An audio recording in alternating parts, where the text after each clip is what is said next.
Hello, it is Tuesday. I missed yesterday because I had a super busy weekend and ended up taking yesterday off. So today we're at 12 to 18, and the things that I've had to either reparent or heal from and to move forward in my life. So during this time, this is when me and a sibling were sent back to our other family to live with. And of course, at that time, there was a lot that went on between that age. It's always your preteen teen. I got into alcohol, and that's when I realized that me and alcohol, I could easily become an addict. And was later on that in my 20s, that I finally decided, alcohol is not necessarily for me. So when I drink alcohol now, it's on special occasions. It's not something I normally carry in my home. And then, of course, there was, during that time period, of course, there was junior high, high school, and getting to know who you are as a person. But that's also when I met my first husband, later in that time period. But between that time period, I had lots of different boyfriends and or acquaintances that you went out with. And I would say there was still, this is when I was learning that I attracted a certain type of person, and mostly narcissists. And there was also a lot of betrayal, deceit. There was suicidal, a period in my time when I think I was around 15 or 16, and I had to go through that. And then when I was 18, or right before 18, I was 17, almost 18, there was a forced abortion, of course, and that would have been who ended up being my husband later on. It would have been our first child, but that forced abortion happened, so I had to learn from that and grow and figure out all that. There was all kinds of things. This one, I also witnessed somebody being shot. Just a lot of different things that I went through, and trying to figure out how, as a child still, going through all that, and still dealing with my family. There was lots of mental issues, of course, that you would go through during that time period.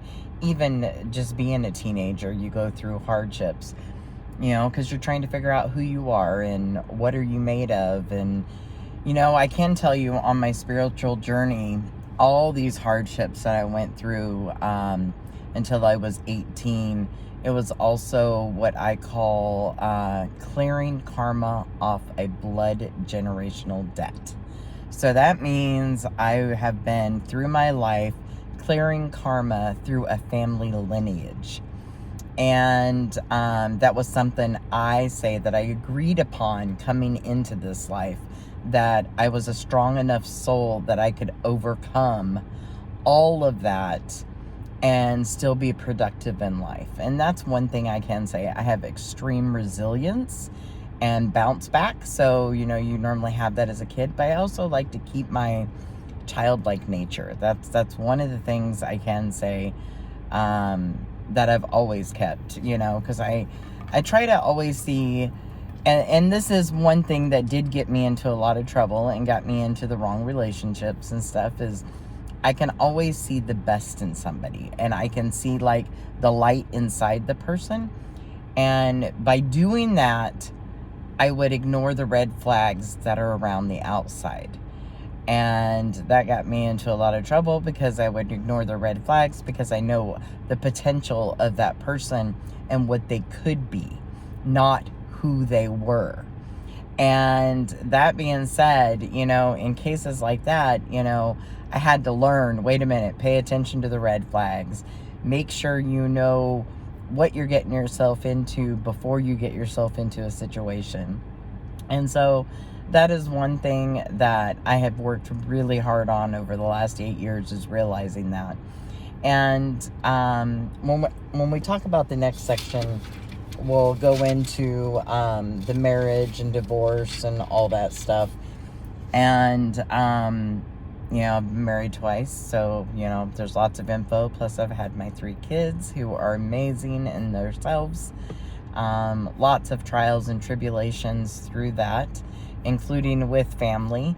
And something that was brought up today as I was at work, because I work in behavioral health, and listening to another individual today as we were sitting there chit-chatting, it made me remember that, and something that I've gotten really good is saying no, and that is a complete sentence, as well as the other issue would be when people talk over you. And I don't mean like they interrupt you and speak over you. I am talking in the sense that people gaslighting, or people projecting something on your life.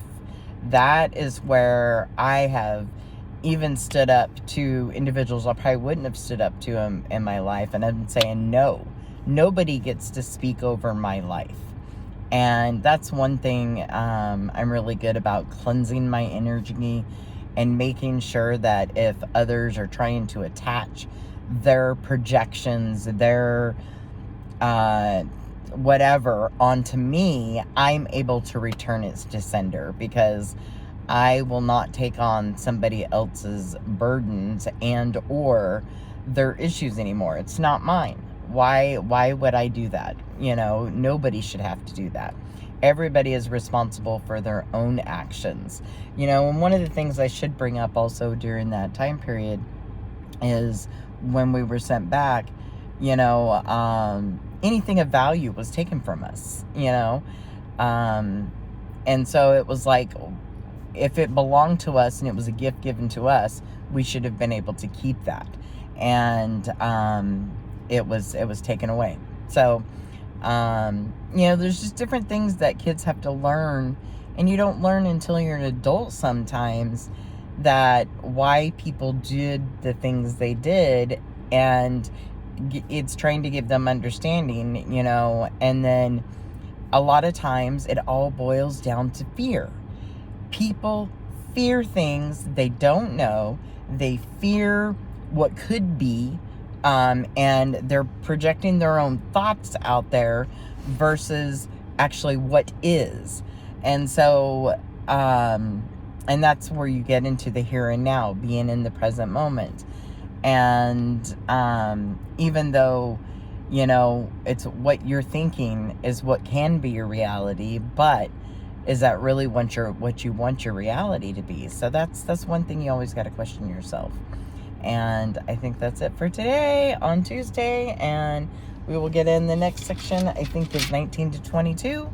Lots of information in there, and we'll go from there. And I hope to see you tomorrow, Wednesday. Bye.